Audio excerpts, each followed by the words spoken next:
Biden has been a steadfast supporter of Kyiv and defending against the Russian invasion.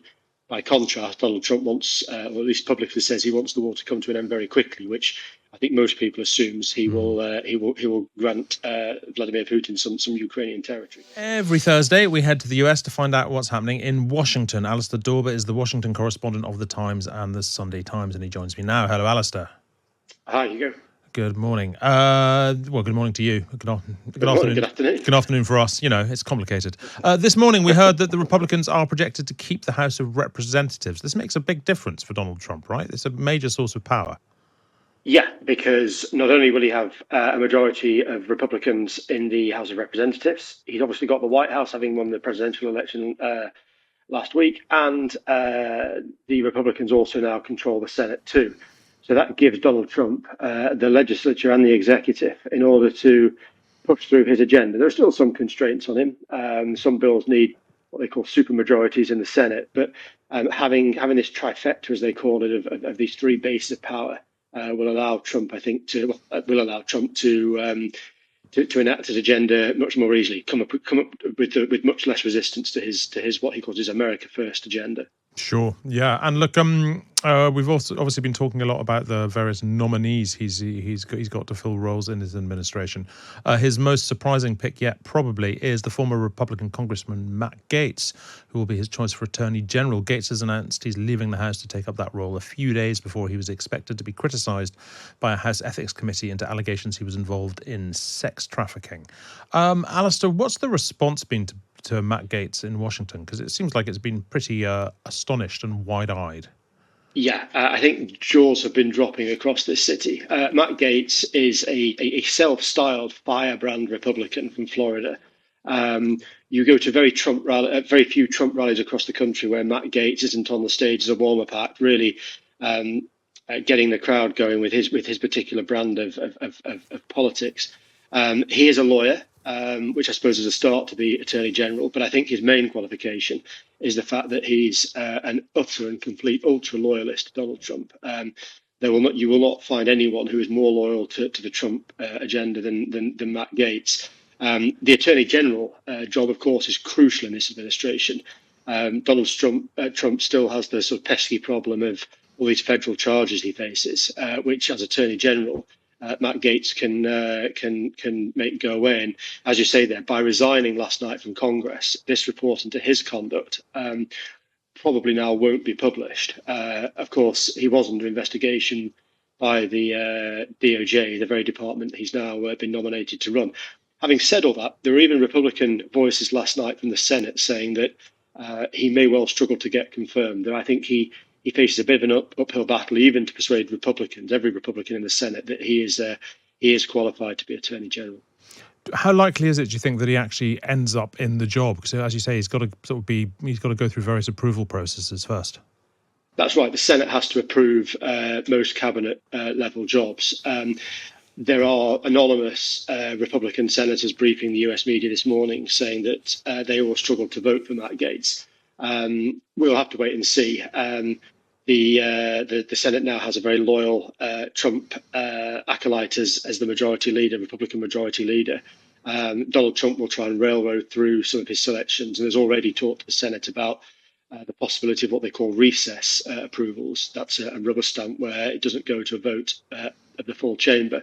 So Donald Trump still has options to get Matt Gaetz in the job, but I think of all the nominees so far, he's the one that's going to face the most opposition.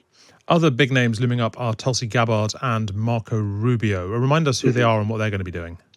Marco Rubio is a Florida senator who stood against Trump in 2016 for the Republican nomination. He's going to be Secretary of State. I think most people see this as more of an establishment choice. He's very hawkish on China.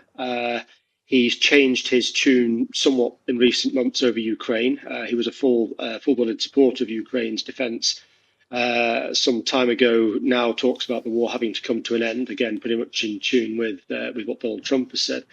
And Tulsi Gabbard was a presidential nomination contender in 2020, but for the Democrats, she's a former Democrat congresswoman who, in a very short space of time, about 3 years, has a complete conversion from Democrat member of Congress to big Trump supporter. and she's now been nominated as the Director of National Intelligence in Donald Trump's new administration.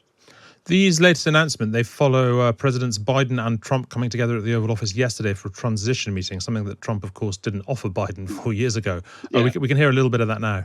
Politics is tough, and it's in many cases not a very nice world, but it is a nice world today, and I appreciate very much a transition that's so smooth. It'll be as smooth as it can get, and I very much appreciate that, Jim. You're welcome. What's going on here, Alistair? Is it basically Biden making a point of not behaving in anything like the way Donald Trump behaved last time, and Donald Trump sort of wanting to look a bit more like a kind of establishment figure than he perhaps has done in the past? I think both of those things are true. I mean, as you suggested before the clip, this is a traditional meeting that takes place every 4 years when there's a change, or whenever there's a change of president. Of course, it didn't happen last time. Donald Trump and Joe Biden should have been sat in the opposite seats 4 years ago. It never happened because Trump disputed the election result, as we know. I think it's both of them trying to sort of put themselves above the political fighting we've seen over the last few months. But also, I think from Joe Biden's point of view, he's thinking about his legacy too. They followed a 2-hour-long meeting between the two of them. And the readout we got from the White House yesterday afternoon was that Ukraine had been top of the agenda of that meeting. Joe Biden has been a steadfast supporter of Kyiv and defending against the Russian invasion. By contrast, Donald Trump wants, or at least publicly says he wants the war to come to an end very quickly, which I think most people assumes he will grant Vladimir Putin some Ukrainian territory. And look, finally, Alistair, no conversation about American politics at the moment is complete without mentioning Elon Musk. He's there in the role now. How long do you see him and Trump being able to work together? Do you think there'll still be a partnership in 4 years' time? Well, who knows? I mean, they seem to be very close. Elon Musk seems to be on a lot of calls that Donald Trump's making to world leaders. He's full of ideas for cabinet nominees. He's been made the co-head of a new government department, although Donald Trump says it's going to be arm's length from government, that will look at efficiency and cost savings.